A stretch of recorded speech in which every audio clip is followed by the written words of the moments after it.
welcome to today's episode of the Balanced Approach podcast. I'm your host, Louis Padian. I hope that you're doing well and are enjoying the podcast and the topics we've covered so far. These podcasts are released every Monday, Wednesday and Friday, so be sure to subscribe wherever you are listening to be kept up to date. So in today's episode, we will be building upon the last episode where we discussed what actual diabetes is, the risks associated with it, what things increase your risk, what the ranges are, and I know I initially said this would be a 2-part series, but actually it's going to be a 3-part series because there is so much information that I didn't want these episodes to be too long and overwhelming for people. So this will be a 2-parter on managing, reducing your risks of developing type 2 diabetes, or managing and reducing your risk of prediabetes, and even potentially putting your diabetes into remission. So there's a reason that I wanted to break this up, is because there's actually quite a lot of things, and whilst the nuance around these subjects can be quite different, so between people having prediabetes and type 2 diabetes, the messaging and how they've discovered that and what they might be advised by their GP, which I'm not here to tell you to not listen to or anything like that, the approach to reducing the risk is similar across the board. So hopefully by following these steps and being consistent with them, which is always the problem, and the thing that is really frustrating is that we have to do these things consistently to see the benefits from them.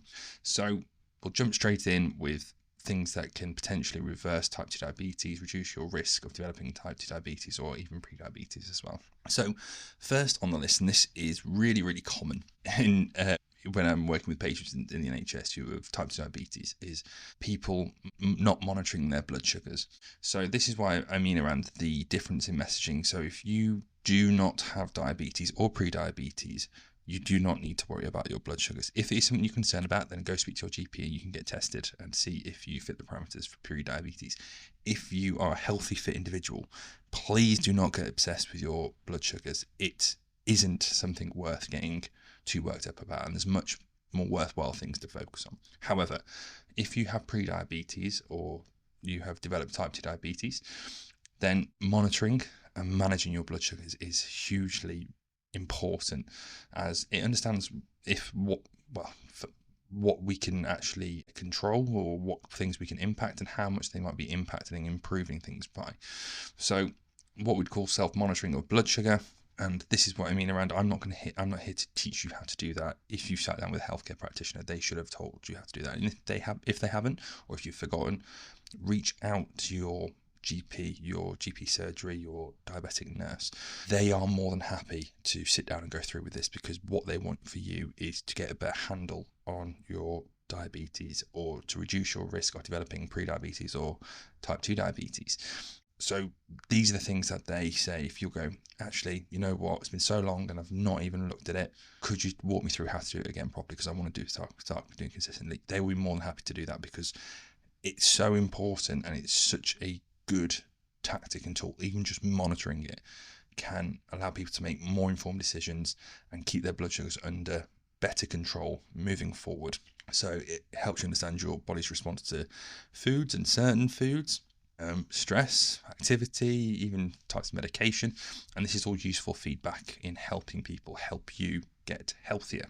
So we spoke about the ranges on the last episode. I won't go through those again, but what we're actually looking for is the small improvements, or the consistency in small improvements as well. So studies have shown that monitoring your blood sugar can actually help improve your glycemic control by 0.5% to 1%, and that's within the range that we spoke about, those percentages, those small numbers. So actually that 0.5 to 1% is hugely impactful, because we're not dealing with huge numbers there. We're dealing with 5.7, 6.4, 6.5 or slightly above. So that 0.5 to 1 is actually massive. That could be pushing you down from pre-diabetes at the top end of that to well within a normal range just by monitoring it.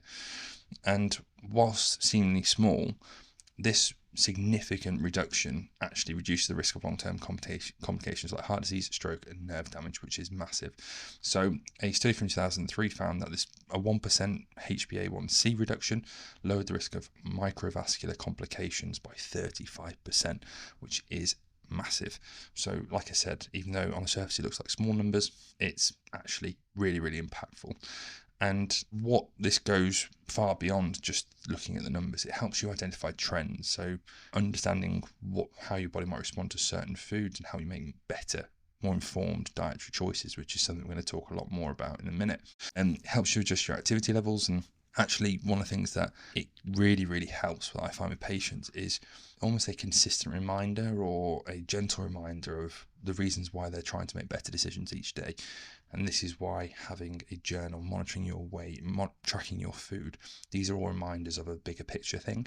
Because as you can go through a whole day just reacting to situations and doing the best that you can, obviously, as we're all doing, the best that we can in the situation that we're in with the tools that we have available. But having a reminder of what direction you're trying to move in, i.e.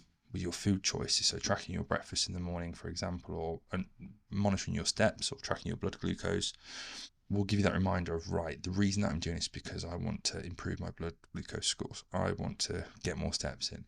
I want to ensure that I'm hitting my certain amount of calories, my protein, my fiber content, all these types of things. And that just refocus you a little bit more.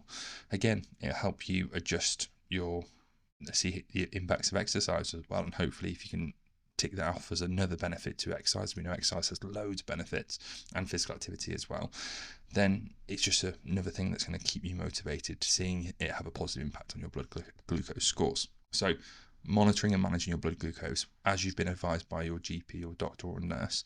If you haven't been advised to do that, if you're not diabetic or pre-diabetic, then please don't worry about this. It's not something that I'd highly recommend. It's nothing to really, really focus on. So next up, and this may sound like I'm banging an old drum, but actually, as with a lot of these messages, it's fairly consistent across the board, and that is aiming for a healthier weight.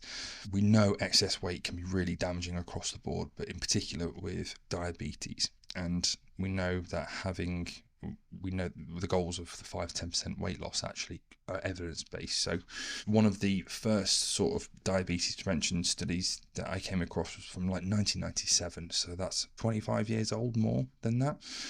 Found a modest weight loss of 5 to 8% through lifestyle changes, changing your diet, changing your activity, reduce the risk of developing type 2 diabetes by 58% compared to just a control group, which people who probably given either standard advice or no advice at all.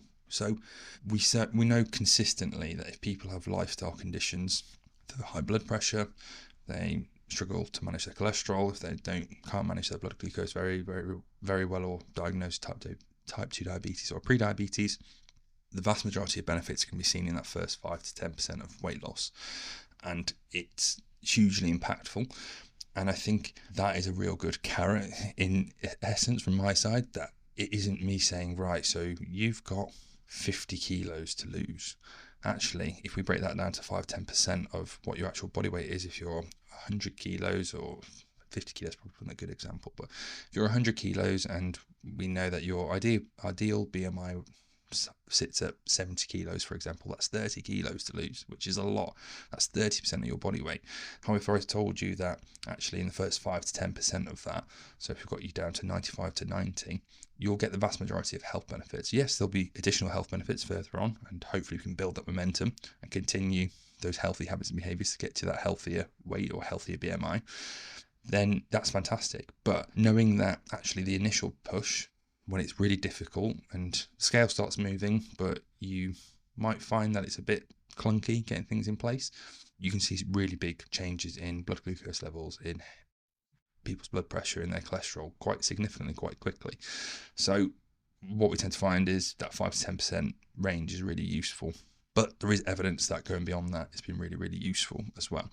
So there was some really good research based up at Newcastle University, and it started 2015, I think, maybe around there. And it was mainly in sort of diabetes, type 2 diabetes, and trying to put it into remission. So basically getting people back to normal glucose ranges. And basically they tried a really low calorie diet. And what I want to preface this with is that this was all done in medical supervision. So this isn't something I recommend you doing at home.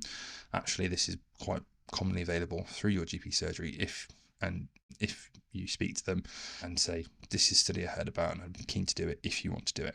So for 8 weeks, the groups were assigned a low calorie diet of 800 calories to 1,000 calories per day, which is a very significant calorie deficit, and it would have been done through meal replacement shakes, I imagine. I'm pretty sure it was, from what I remember reading, because it'll be able to be nutritionally complete through that.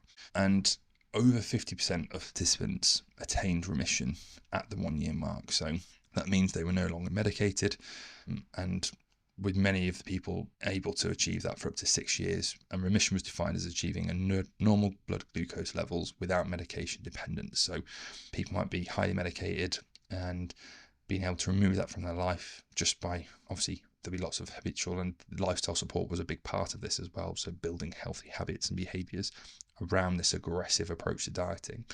And that showed that people, over 50% of people achieve remission at the 1 year mark, with quite a lot of those maintaining that up to 6 years. And then this was followed up in 2022. Same team looked at sort of the long-term data, and they observed that 36% of participants who achieved remission at year 1, so of that 50%, 36% of that, were able to maintain remission for up to 8 years. And this suggests that a significant proportion of individuals, type 2 diabetes remission can be a durable outcome. Now, this doesn't mean it's completely gone away, and that's why I think the phrase reversal sort of disappeared. Initially it was reversible, actually remission, because it might come back, and for some people it does. But there is some factors around that. So if you are more newly diagnosed or more newly notified or fallen into that type 2 range with your blood glucose, you've got a better chance of getting into remission and staying out of it. And it was just a really massive study that showed that a really aggressive diet and weight loss is the biggest factor. And from my understanding and from what I've heard from leading researchers, weight loss is still usually the first port of control. There is a very small population of people who have type 2 diabetes and are within a normal weight range or near enough normal. The vast majority of people are overweight or obese, and weight loss seems to have the biggest impact on getting that under control or put into remission, which is a really positive message that actually there's a huge amount we can do to control this. But it isn't just because it's something that we can control doesn't mean that necessarily it's easy. And like we know, behaviour change, losing weight sustainably and keeping off for long term is really, really difficult as well.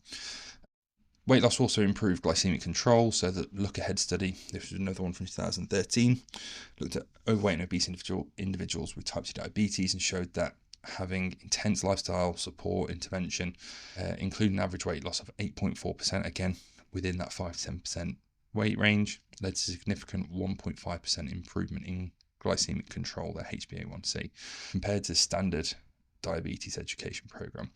So it again emphasizes the effectiveness of weight management as a tool to improve blood sugar control in people who have type 2 diabetes. So as I've said, monitoring your blood sugars and getting to a healthier weight are probably the two main things that would be really useful. If you're doing those two consistently, so if you're maintaining or if you're monitoring and managing your blood glucose whilst also losing weight, then you'll probably put yourself in the best position possible there, with a few other things that we'll talk about now. So last but not least on today's episode, and this won't surprise you as well, alongside weight loss, as we know, it's about energy in versus energy out. Improving your diet will actually have a big impact as well. So a lot of these programs, and I've worked on similar programs around weight management, it's not just about us focusing on the weight loss, it's actually looking at what we can improve in people's overall lifestyle, and diet is a big part of that. And there's a few different things that I've sort of picked up here, and there probably won't be any big surprises for you, but fibre, hugely impactful. There's a research study a meta-analysis, I should say, from 2017, looking at over 16,000 participants, found that a higher dietary fibre intake was associated with a lower risk of developing type 2 diabetes. This isn't a huge surprise, because we know fibre helps regulate blood sugar by slowing down digestion, really. So that amount of carbohydrate or the glucose that was within that meal will be drip fed a bit slower into your bloodstream rather than more quickly digested. So it's also going to help you feel fuller for longer. We also know the foods that are high in fibre have lots of vitamins, minerals, water content as well, harder to overeat on. So it's ticking a lot of boxes, aiming for more fibre in your diet. Next up, protein. Having a higher protein diet is going to be more satiating. Research across the board supports having a higher protein diet will not only make you feel a bit fuller for longer, burns more calories when you're digesting it, but also will help maintain or build muscle mass, which is a great space to dump blood glucose. So, and if we're active, which we'll cover in more later on, our muscles are a bit more like sponges after we've been physically active or exercise for for glucose to go in. So it just is a win-win. So again, having more protein in the diet will help us build more muscle, maintain that muscle as we get older, as we know it's harder to maintain as well, and just helps tick a lot of boxes on that front as well. More recently, things that we've covered around sort of the unsaturated fatty acids, polyunsaturated fatty acids, and monounsaturated fatty acids. So replacing your saturated fats in your diet with unsaturated fats is just going to be beneficial.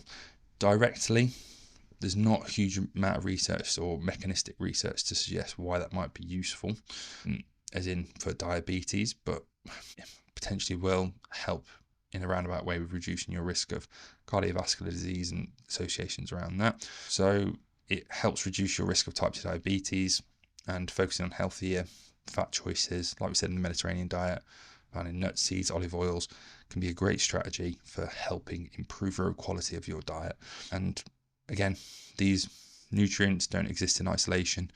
Those foods that we're talking about are going to be whole foods. They're probably going to be hardest to overeat on, and they're going to be usually paired up with other whole foods that are going to be healthful, improving our health as well. So just to cut it short for today, so we're not overloading you too much, 3 main messages are managing your blood glucose levels as you've been advised by your nurse, GP, dietitian in regards to your diabetes or pre-diabetes, getting to a healthier weight. We know there's lots of research to support that weight loss can be a really useful tool in reducing your risk, but also potentially putting your diabetes into remission. And then improving your diet quality as well with foods that are high in fiber, higher protein foods that are going to be lower in saturated fat, and then increasing the amount of unsaturated fats in your diet from like your oily fish, your olive oils, your nuts, seeds, and basically across the board with that nutrition approach, probably just having a more whole food approach, as we've discussed in previous episodes, like the Mediterranean diet, to improve management of type 2 diabetes, but also reduce your risk of developing pre-diabetes or diabetes as well. So that's part 1. We'll be starting part 2 on the next episode, just because I didn't want to overwhelm him, as I said earlier. So I look forward to catching you there.